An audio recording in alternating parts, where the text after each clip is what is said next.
So we're going live. I am going to be chatting with Shilton Almeida of Paul John Whisky. And I'm just waiting for Shilton to sign on. And then we shall have that chat. Can't wait to hear all about him and his work. There we go. Here we go. Hi, Shilton. Let's do it. Okay. And there we go. Hey! Hi, Jenny. How are you? I'm good. I'm good. How are you? I'm good. I'm good. We have a lovely day here today in Scotland. What about you? It's been a very good day over here as well. Yeah, Nice. fantastic. I mean, just enjoying the weather. Well, you don't do much except go out for a quick walk, but yeah. That's it. You've got the walk to look forward to, don't you? Yeah. That's the best I will do. I will not go on the beach or just go to the coast. No. You wouldn't be alone if you did go to the beach. Have you I seen know. I them? know. That's why I don't want to go. Are you near a beach? Because you're in London, aren't you? I'm in London. Yeah, it's far away. I have to go down to Brighton or something. Yeah. Okay. Okay, he's going to watch us later. That's fine because we'll put it out on YouTube. I'll have my help desk set that up for me because I'm not very Yeah. technical. We'll watch it Um, later. Yeah. that's fine, absolutely fine. So I just thought we'll chat a little bit. There's a few people joining us. I've got a few questions sent in already for you, and Yeah. A few questions coming from whom? oh, I'm not. I don't know yet. Well, from some of our joint friends, shall I say that? So you'll find out. So I know as well because.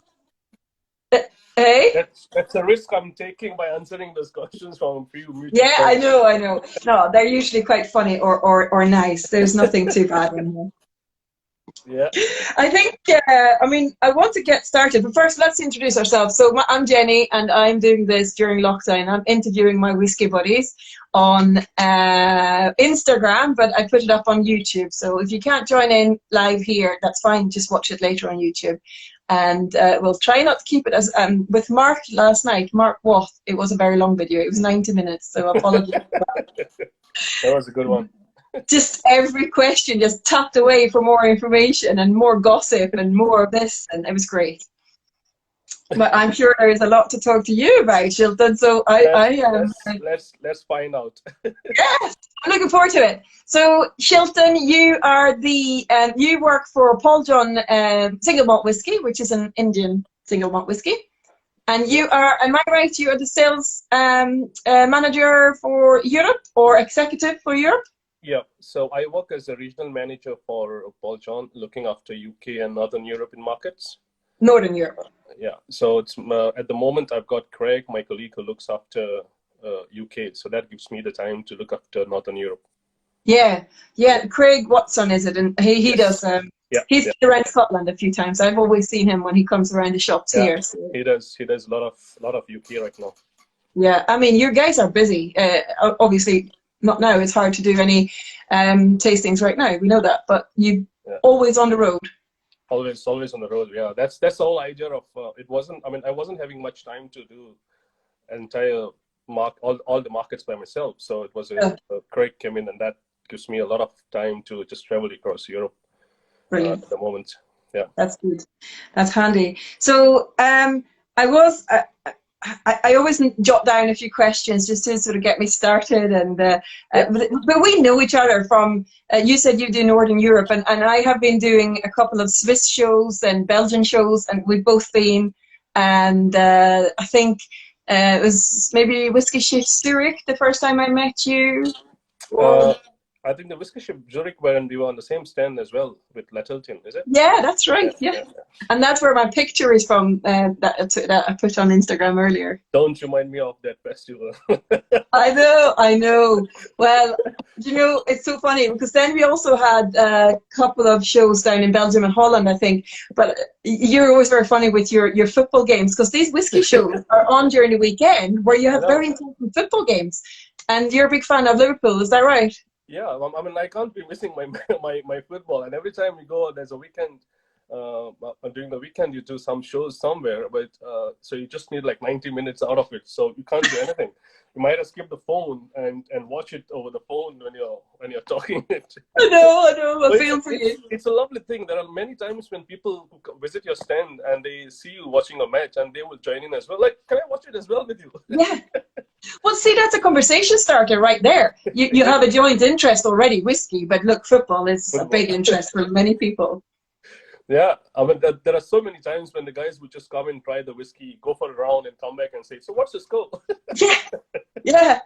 I mean, I try and keep up when there's international rugby games, and if you're out doing a show, there's always somebody that will be able to give you the score, or you just check social media quickly. And... Can I ask, why Liverpool? Why is Liverpool your big team? I know a lot of guys say why, but I would say why not. I mean, I've been big fan. I mean, if you look at a lot of people coming from Goa, we love football. Football is the game for us back in Goa. But most of them are like Man United or Chelsea and something. Why Liverpool, Shilton? Not many people there. Like, well, I love the team, so here you go. So you were basically you picked a country or a team that your other countrymen weren't supporting at the time, or where you grew up, just to have it opposite. I don't want to support the same team they support as well. No, I mean I've been a big fan of the team from Steven Gerrard, so that's how I said, okay, I love the match I love the team from that time, so I'm a big fan of that. Oh, great! There's a little lag on your microphone. I don't know if it's yes. Yesterday, Mark had his phone sitting on his microphone. I don't know if it helps if you lift it up. I don't know. It might get better. Has it changed? Has it changed? Yeah, that's better, I think. Is it? Yeah. Well, if somebody's watching, for example, Joachim, who's sitting in my home village in Sweden, if the sound is good enough, give me a thumbs up, Joachim. I trust you. You can be my tech help desk. But no, that's fine. I can hear you well. But sometimes it's just it was lagging a little bit. So that's. So I can just imagine you, like, there's the young Mike. Thanks, Mike, in Luxembourg. He's giving me the thumbs up. Sound is good. And Joachim. Yeah, you just imagine you as a little guy running around in your Liverpool T-shirt and the beaches of Goa, because you're from Goa. Yes. Oh. I'm from Goa. I mean, that's home for me. I miss home every time. A lot of guys, I come across this many times, and people say, so what is your plan, going ahead 5 years later? 5 years later, 10 years later, I'll be in Goa for sure. That's it. I know. I mean, Goa is pictured as the paradise. It looks stunning in the brochures, and if you look it up, it's all about the beaches and the food and the very, very laid back attitude. Yeah, I mean, it's also called as, hi Jason, it's also called as the party capital of India. So that's how it is. A lot of guys will, when they say I'm from Goa, they're talking about, oh, tell me about those parties. I'm like, well, I can't be talking to you about those parties.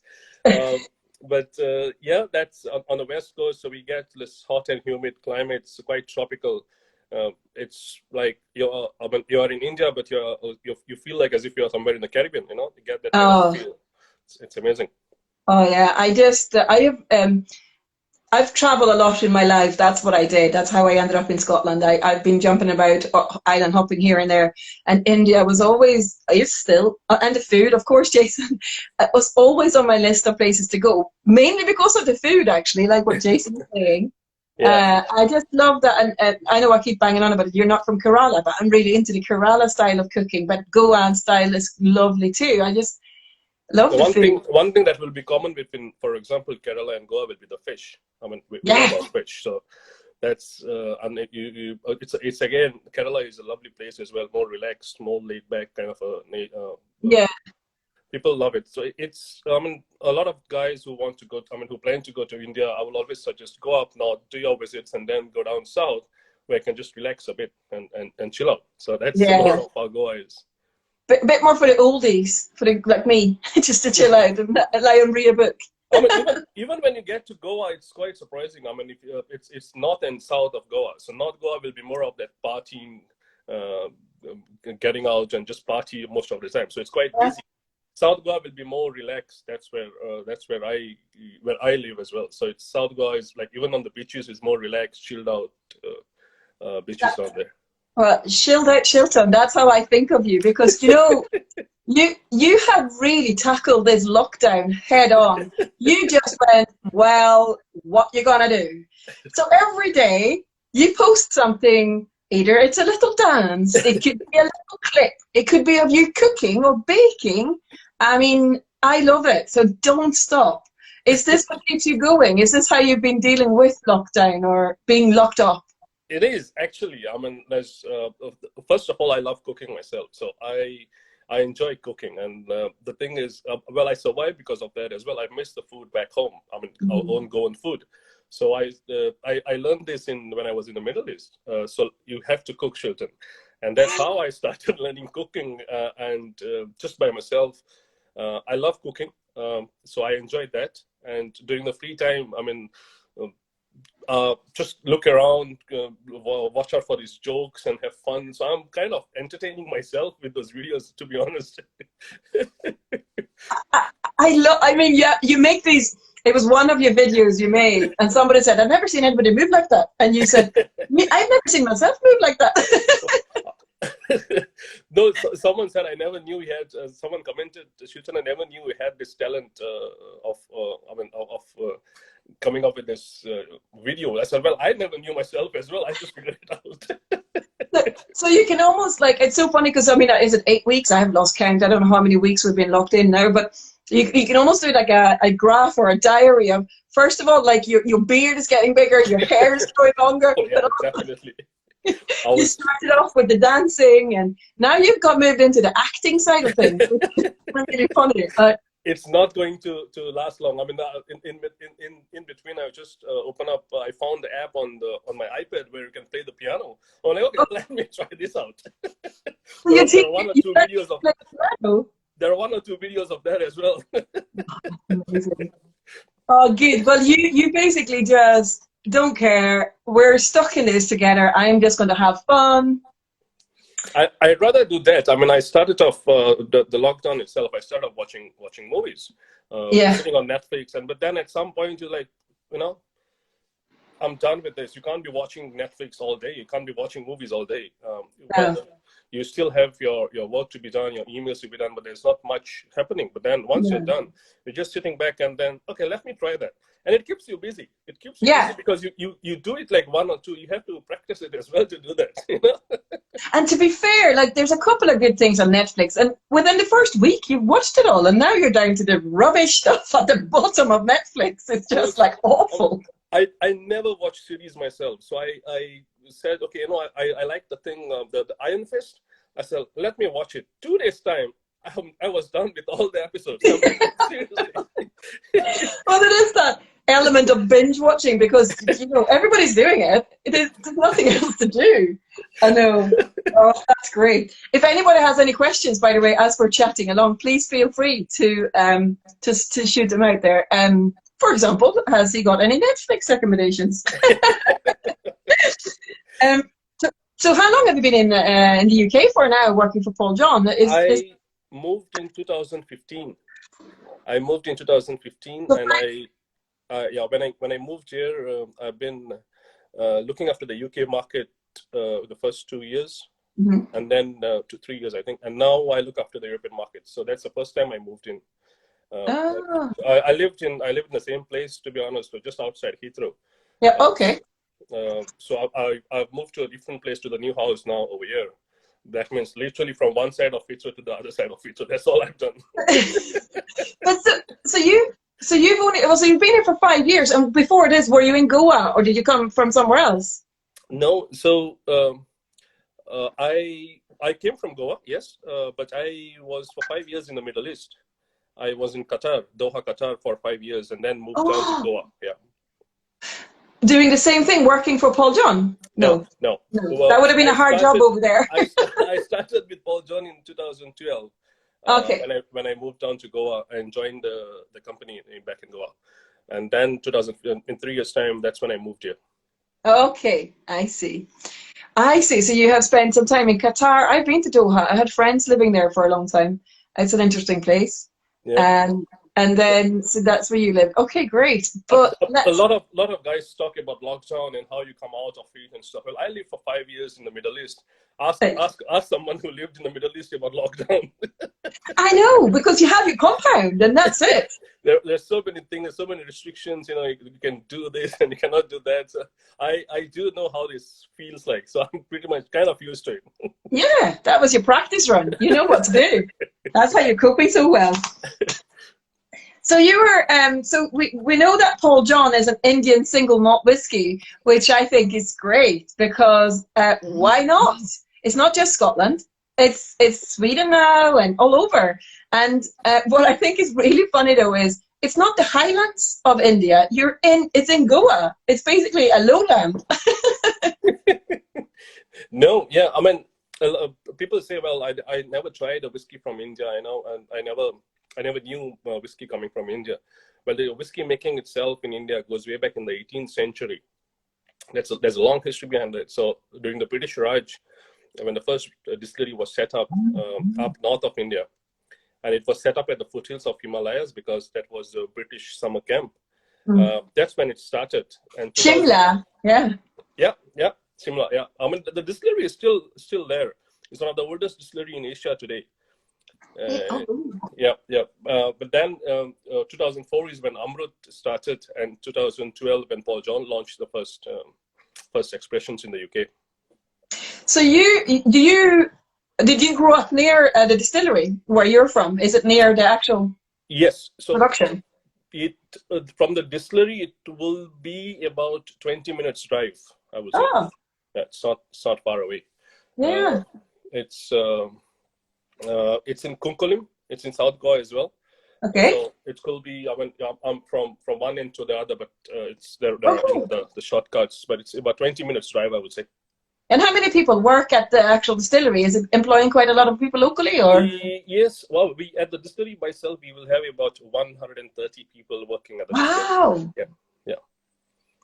Great. Yeah. So. I mean, we have got the visitor center now, so we have just expanded. We have opened up another warehouse, so it's kind of we're growing, I would say. Yeah. Oh, absolutely. You're winning awards. You're just knocking them over. You're coming out here and you're going, look, try our whiskey. I mean, it's quite interesting because I keep telling this. When I first moved in 2015, I still remember that we had about 20. I mean, I was very new. I was like, this was totally a different planet to me, and I didn't know the market as well. I mean, I need to understand the market. I worked in Goa market, but then coming over here, it's not the same market. I still remember we had about 20 or 30 accounts shops in the UK which had Paul John listed, and today we have about 250 and 300 shops. Amazing. That's how it has grown. It's a big expansion, and it's growing as well. So that's a great thing.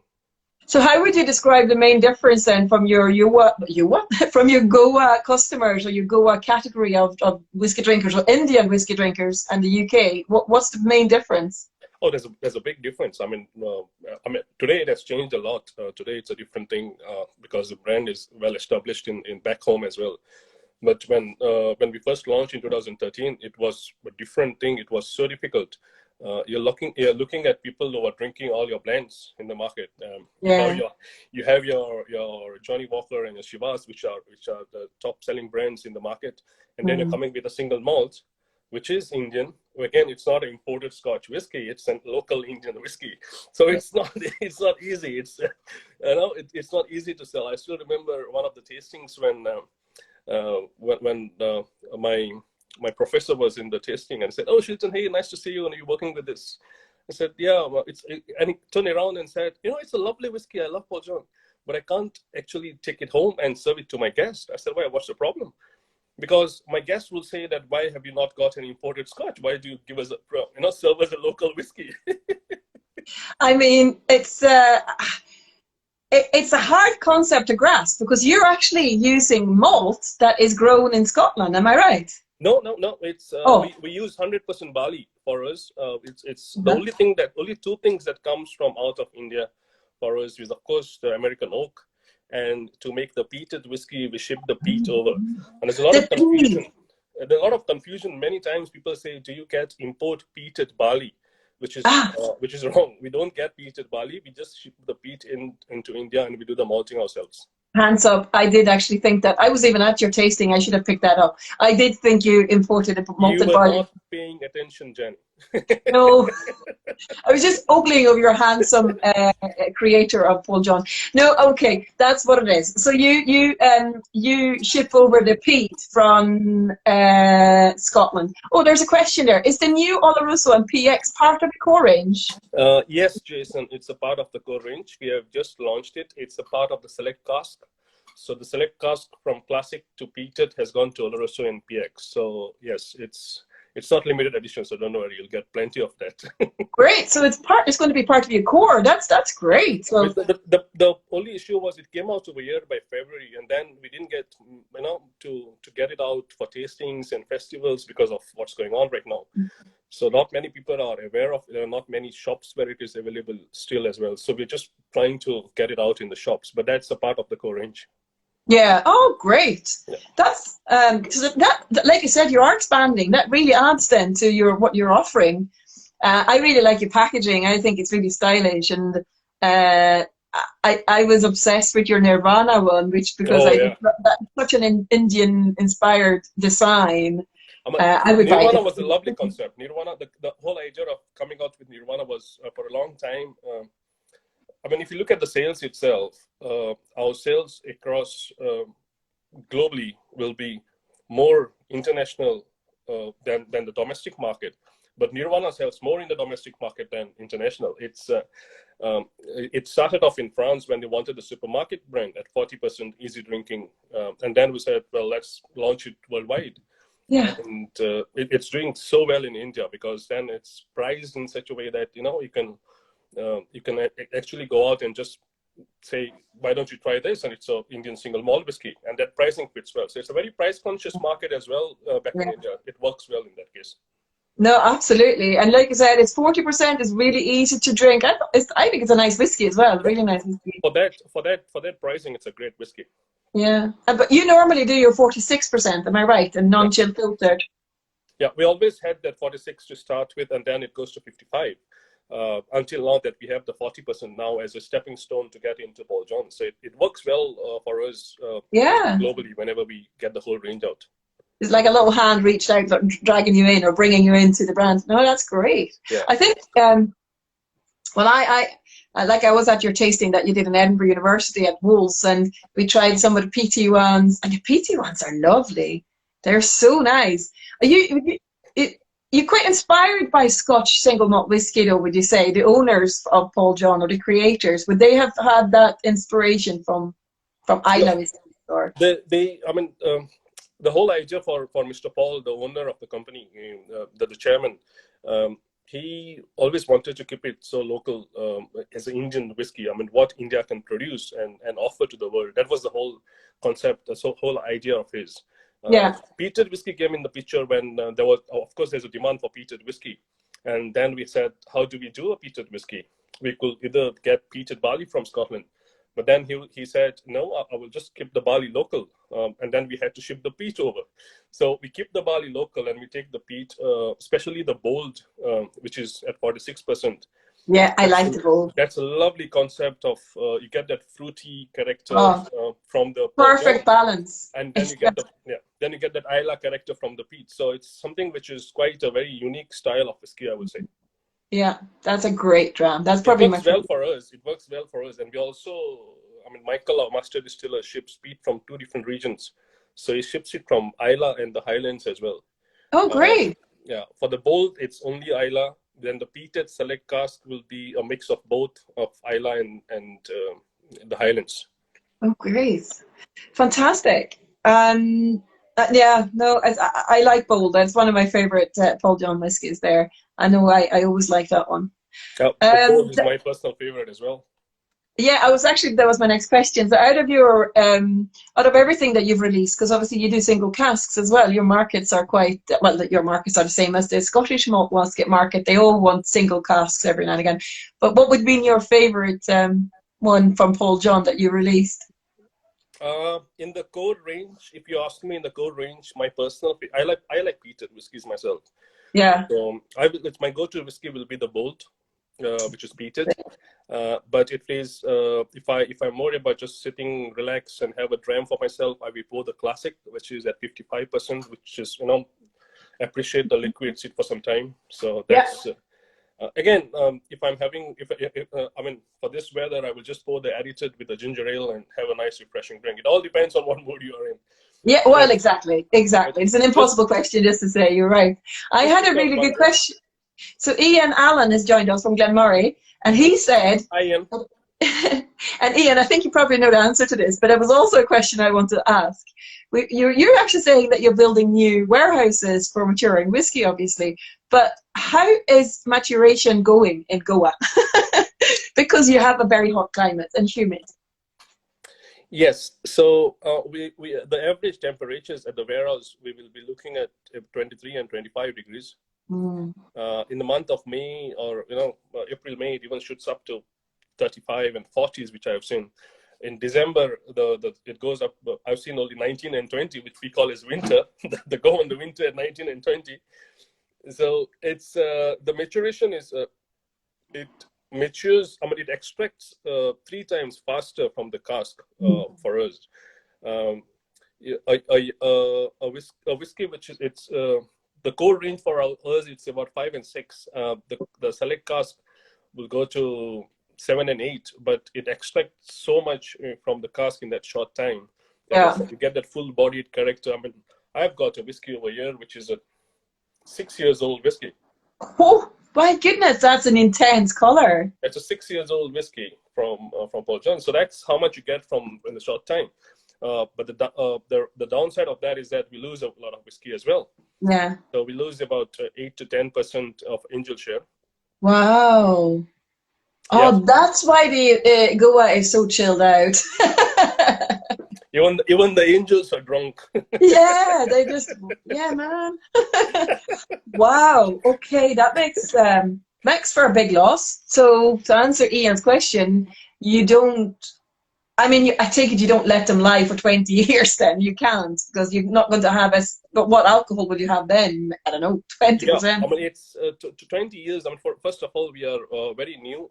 We don't know how it's going to be. I mean, we'll always try and see. Michael at Distillery will always try and see where we are going with it. Yeah. But if we lose 10% a year, 8 to 10% a year, I mean, if you look at it in a 200 liter ASV, there's nothing left in the cask. No, well, that's it.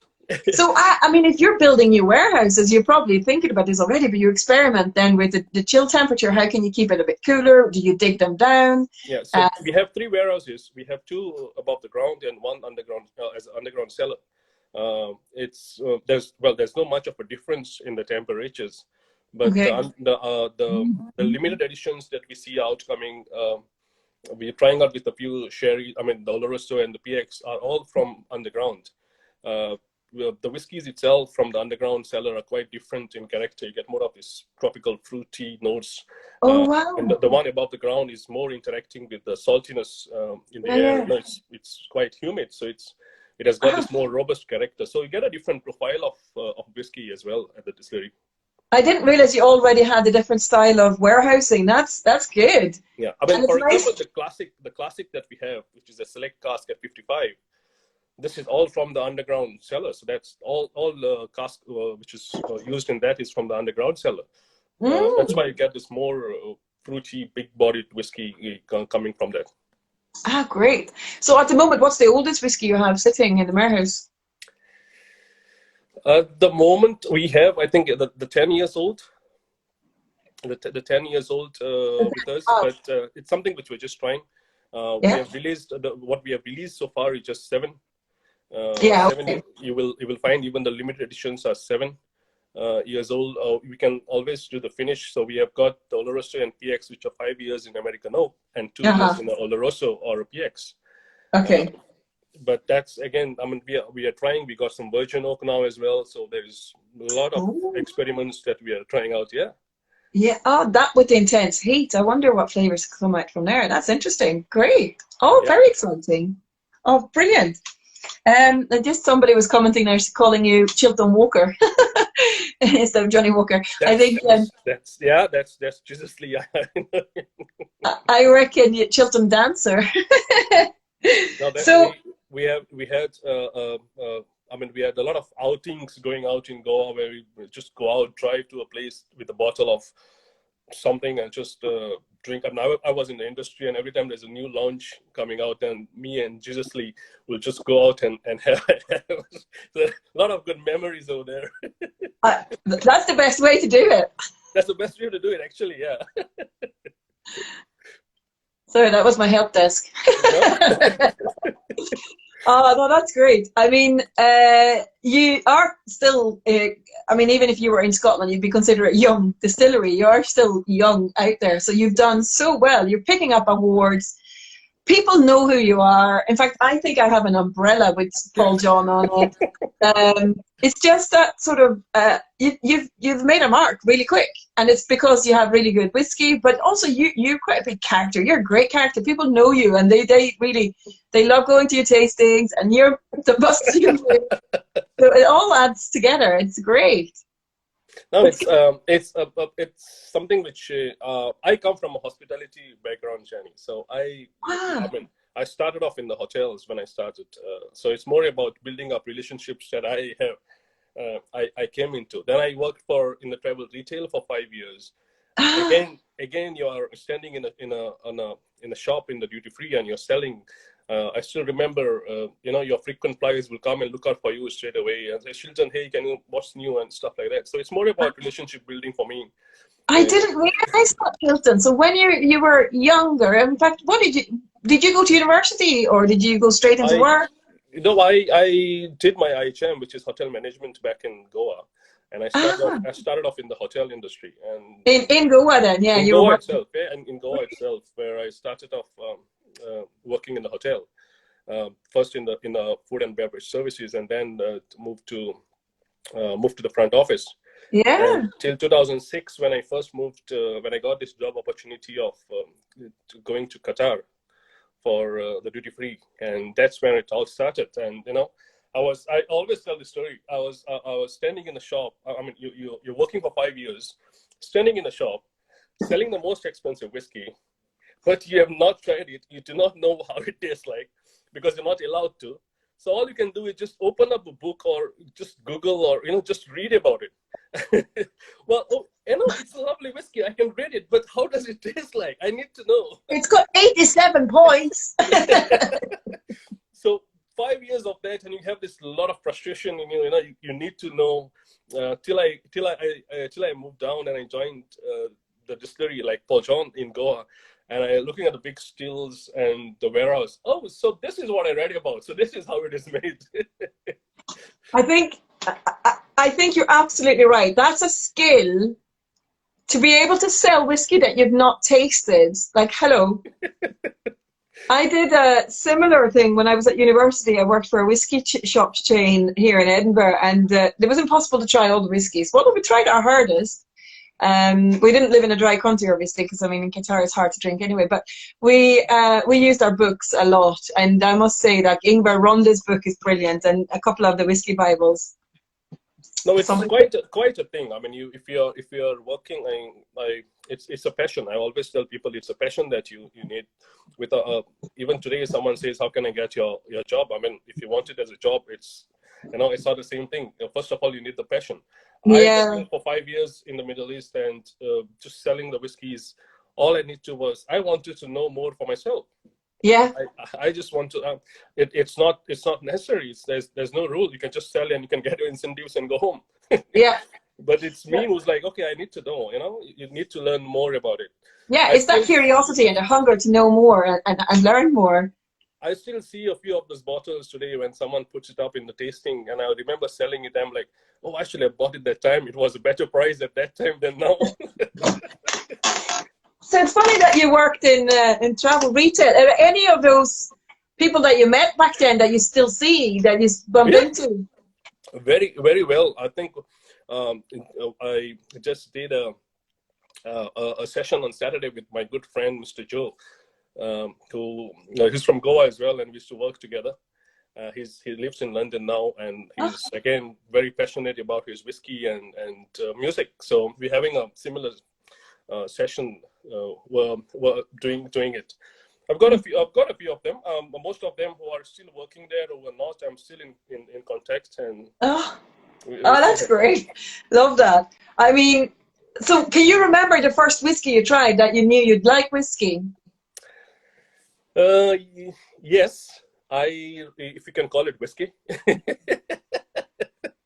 I remember the first whiskey I tried. It's a whiskey. It's an Indian whiskey called as Imperial Blue. It's an Imperial Blue. Imperial Blue. It's distributed by the Seagrams in India. I remember that whiskey because we had good time out with friends. So that's the best way to remember. I still remember his house was under renovation, and we should just hide in there and have the whiskey. How does it taste? It tastes lovely with Coke in it. That's all I can say. So that was you. I was like, I like this stuff. Oh wow, it's lovely. But rather than that, the only thing I remember was the first whiskey I had was my dad used to work on the ship. He was a chef on the ship, so he used to bring this whiskey home with him, the miniature ones. My first whiskey I tried was the Long John. I still have 2 of those small miniatures with me, the blended whiskey. Yeah, it's an old one. The miniatures have gone down, but it's still there. I just want to keep it. There were like 3 or 4 of them. I at least had 2. When was the last time you saw your family, actually? When were you last in Goa? I was in December for Christmas, but then in February I was there for a few days with our Belgian distributors. So it was a quick one. Days. But I had a good vacation in December and January. Yeah. And do you get to take like a 2 or 3 week break then, where you actually get to spend some quality time? Yeah. So I try to keep it like a good 1 month in a year, so that I can spend more time. I don't take any breaks in between. So that's why most of the time I'm continuously on the road, and then December is like I will want to spend the time back in Goa. Yeah. I will take the whole 1 full month and just be myself. So not only is your family you're there, but your wife as well. You're married, aren't you? She's moved here in London now. She moved to London. She just moved in September. So I'm so chuffed that she did that before all of this. Yeah, I know. But, that's great. Because for so long you were living apart. You were living here, in the UK, and she was over there. So that's tough. That's like to see them like 1 or 2 times in a year. That was how it is. But now it is. But I still, I still miss home. My mom's still back home, and then I still miss the vibe that you get. Yeah. Do you have any brothers and sisters over there? I've got a sister and a nephew and a niece now. So yeah, that's the only thing you do is just do some video calls and FaceTime. FaceTiming. So it's good that at least you have the technology today, so you can still be in touch. No, absolutely, you're right. And now you get to spend a proper time with them at Christmas time. That's fab. So you probably like. I'm so glad to hear your wife is here. I assumed she was still over in India. That's lovely. That's nice to hear that you're together now. So what do you miss? Obviously, apart from the family, missing the family in India, is what else? And the vibes. Do you miss Indian food, or do you find that in London you get what you want? Like, is there something that is decent enough or not? I don't miss Indian food, I would say, because again I do cook, so I'm happy with that. Yeah. I wouldn't go out into an Indian restaurant across Europe. I think I enjoy it more at home when I cook. Maybe because I cook. Yes. No, I understand. The only thing which I think I will miss is the street food from Goa. So because that is something you don't get. You have that one point, that one place where you can get the best of that beef or something, and then I'm missing that place. So that's the only thing I'm missing.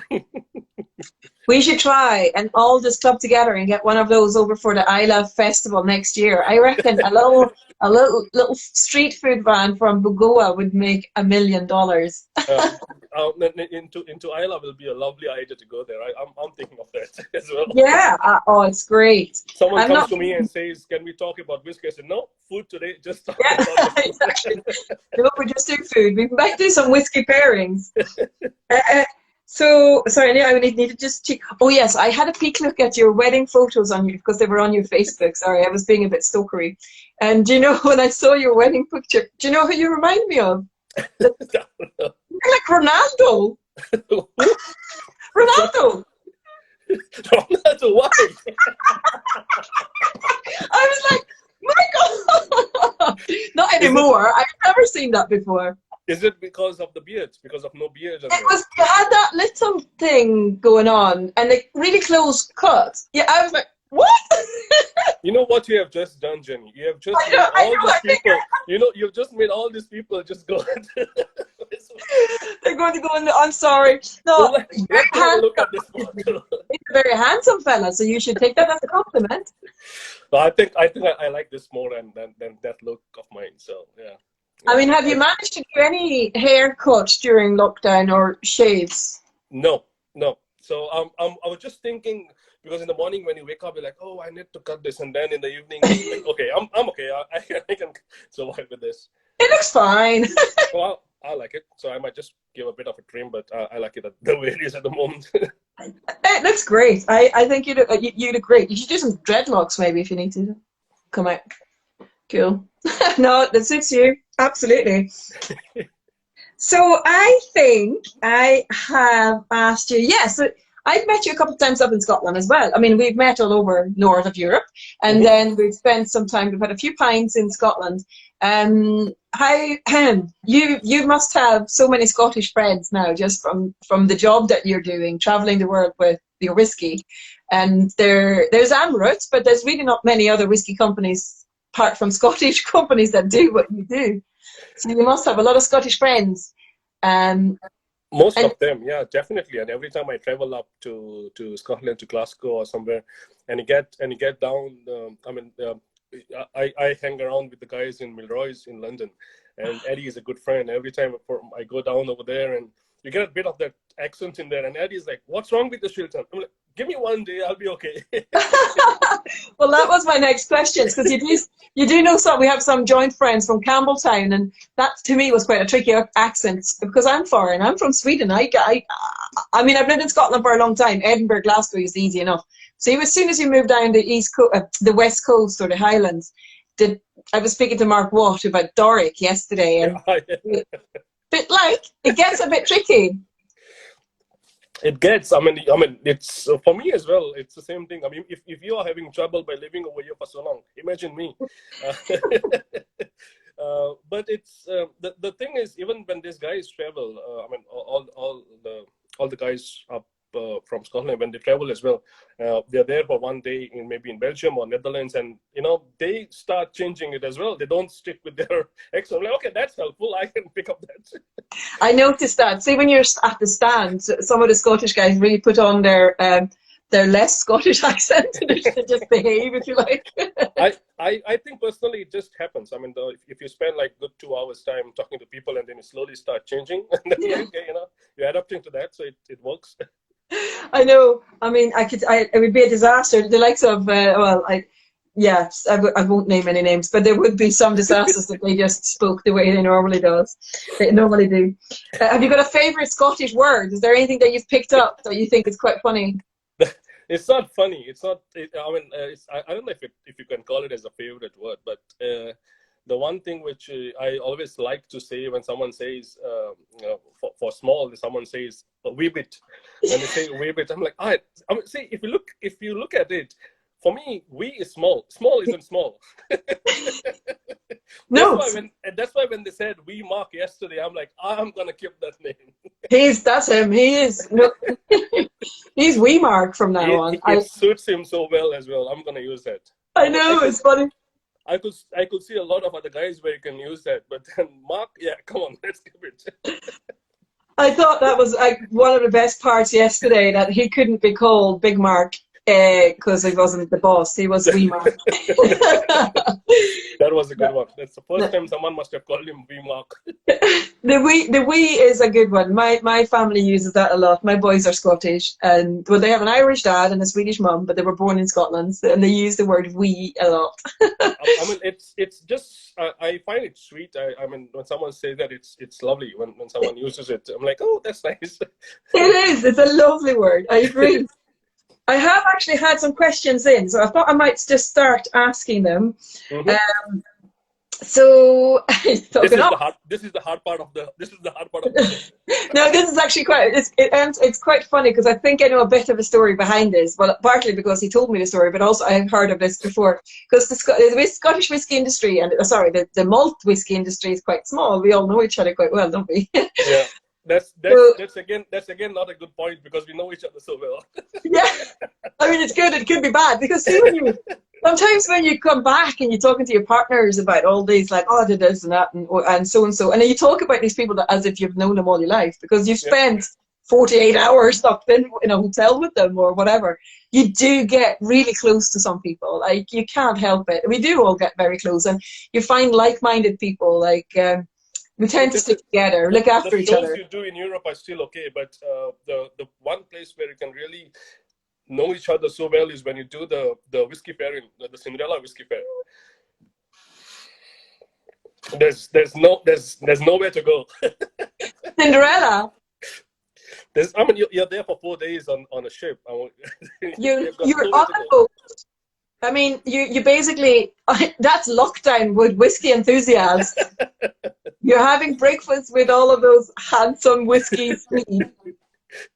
Some of them listening to us right now. No, I hear you. That is an extreme festival, and everybody says that. That is, you're just on your feet and you're stuck on the boat, and that's kind of it. There's a little bit of you get out to the bar, you see people drinking and you're enjoying, having a good time drinking. The year before, I had a tasting in the morning. It was the first tasting was me. I just sit down with the guys and I didn't even pour the whiskey. I mean, the whiskey was poured, but I didn't even start talking about the first whiskey. One of the guys sitting right in front said, "I'm sorry, Shilton, but I can't drink this," and he just moved out. I'm like, did I say something wrong? Or his friend next to him, he said, "Oh, don't worry, Shilton, he's just too drunk to start drinking anymore." And it was the first one of the day for you. The first one of the day as well. So well, that's very responsible. You have to give him that. That was a very mature decision he made right there. That's often, yeah.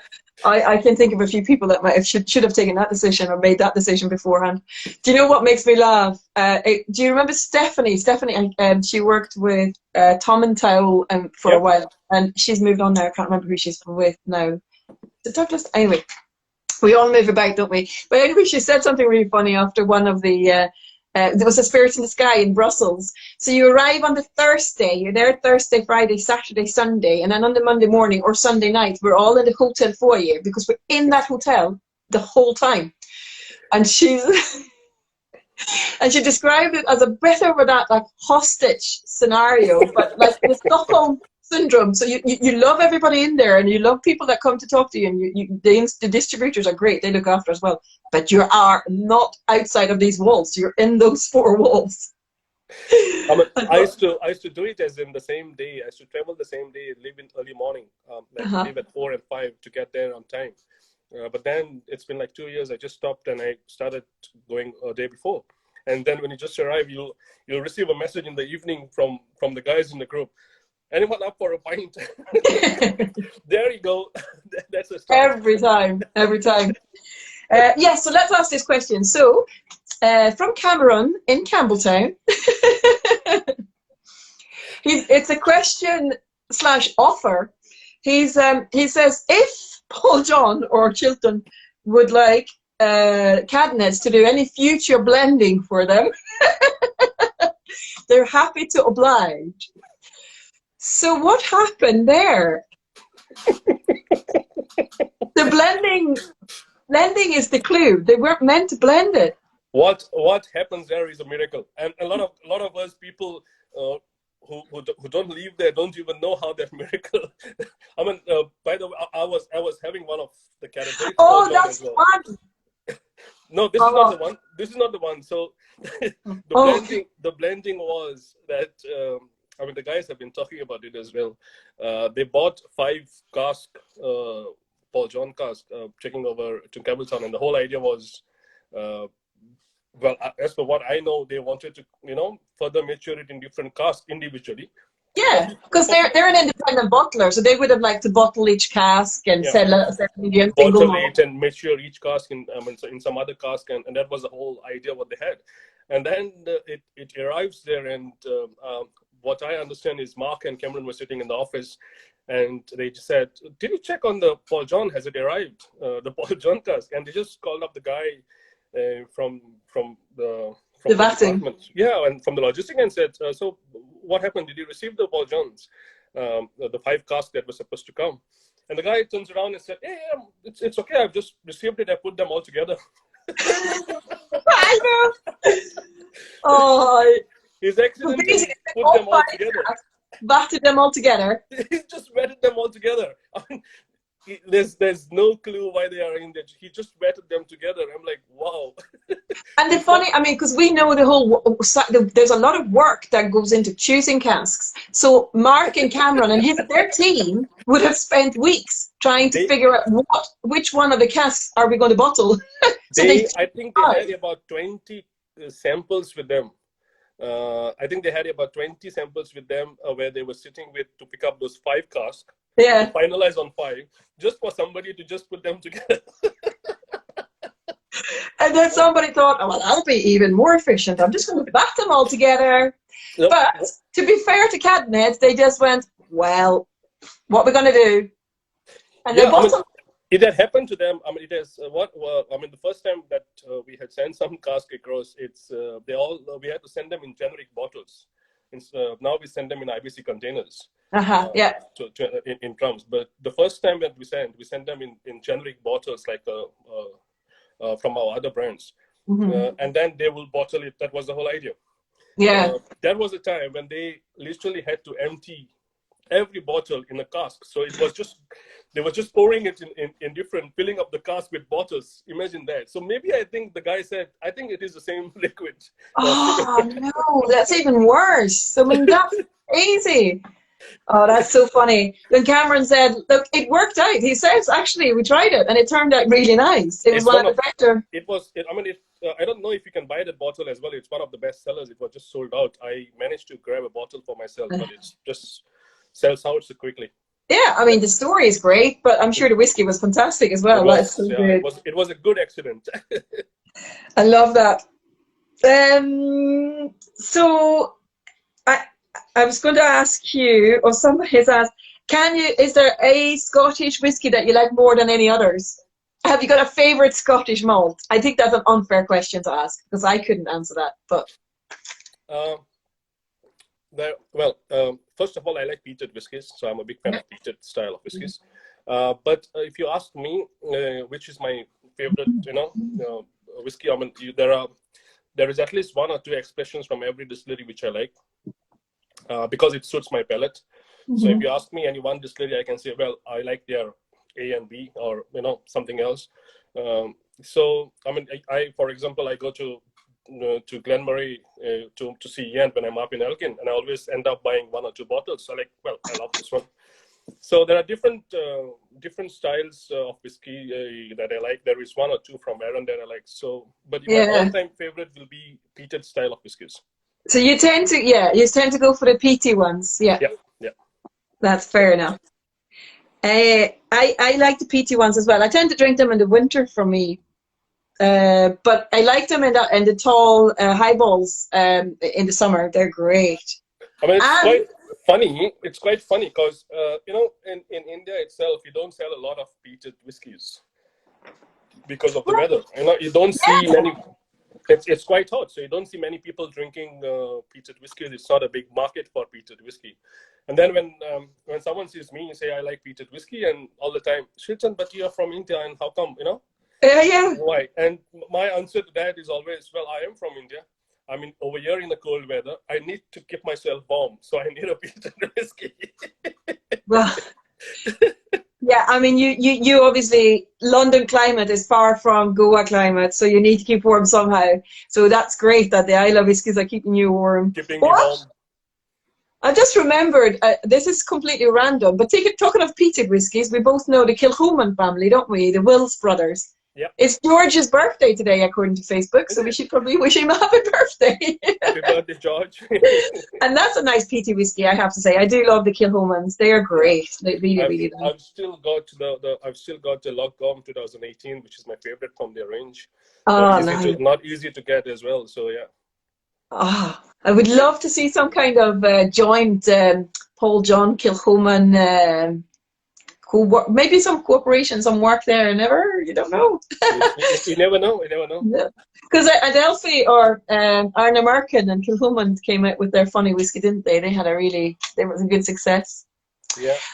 We've almost been speaking for an hour. I always think I'll do 30 minutes, just chat, but I can't stop. I love listening. I love hearing. Like, I didn't know about your life in retail, like duty free. That's great. Like, I can't believe that's where you learned about your whiskey skills, and I really enjoyed chatting. It's something which I say, maltmates say, smoke it. It's a lovely whiskey as well. Smoke it. I've got one of those on the shelf. Oh yeah. I just noted that. The smoke. Yeah. Yeah, maximum. It's something which I say, on Saturday I was with one of my friends talking about it as well. It's the same thing. We know each other for so long, but then you just get into the show, do the show, and then get out. You don't get a chance to know each other more when you're more relaxed and calm like this. Yeah. So this is something which you know each other and you talk a lot about it. Not many people know about me working in the duty free as well. So that's how it is. And it's nice as well because I know that people that I have on my social media are mainly Scotch whiskey drinkers or Scottish malt whiskey or peated Islay whiskies. And I just want to let you know that there is some great Indian single malt whiskies out there, and I think you should look out for Bold because that is a fabulous whiskey and really reasonable priced. You're available in Sweden, aren't you? So people could buy you at Systembolaget if they wanted. Yep, you can buy it on Systembolaget, but from a few months from now, you'll find more of the Bold on the Systembolaget as well. Brilliant. Oh, fabulous. I mean, the Swedish, they like their peated whiskey, so. Well, see, that's it. And I remember joining the industry like 10, 15 years ago, and they were all like, yeah, peatier the better. Whoa, big tattoos and hairy and muscles and motorbikes. And I was like, okay, yeah, that's great, but give it a chance. You know, there is other whiskies out there, and I do like a whiskey that has. What I like with the Bold is the fruit and the peat is such a fantastic balance within the two. It's one of the whiskies. I mean, for example, I love peated whiskies, and I like those. When I go to the bar and if to the whiskey bars in London as well, and the guys behind the bar do know me, and the moment I walk in, they will. Funny that. They were like, Shilton, you like your dirty whiskies, right? That's how. So let me pour you something. And they know what I like. So, but with the Bold, it's very different. You get this Islay notes on it, the peatiness. And then you also get your Paul John character, which is fruity, tropical fruits. It's a right balance of both. It's well-rounded, it's not sharp, but it's a right balance of both. Yeah, and it's obviously that peat that comes from Scotland, and then the whiskey is made in India and Goa, and you've got the beautiful marriage there, I suppose. Someone in one of the tastings somewhere did mention to me, saying, "I'm trying this Bold is like it's more like India and Islay having a baby." Well, I think could not have agreed better myself. That's a fantastic quote. Like Islay and India having a baby. You should put that on the bottle.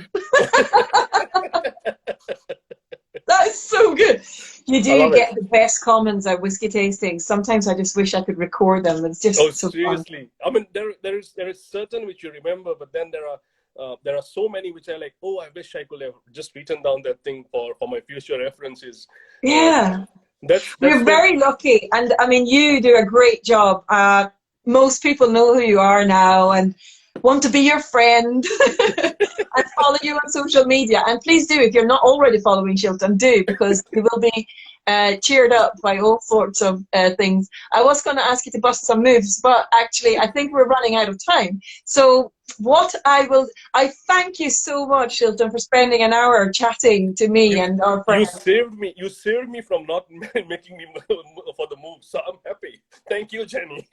Well, if you come up with a special move, film it and put it on your social media for us. I'll record it and send it to you. Yes, please do. A special one. Maybe you can do like a Swedish dance for us or something. I don't know. Yeah. But thank you, Shilton. It's been a pleasure. I've totally loved speaking with you. It's a pleasure, Jenny. You take care, and guys,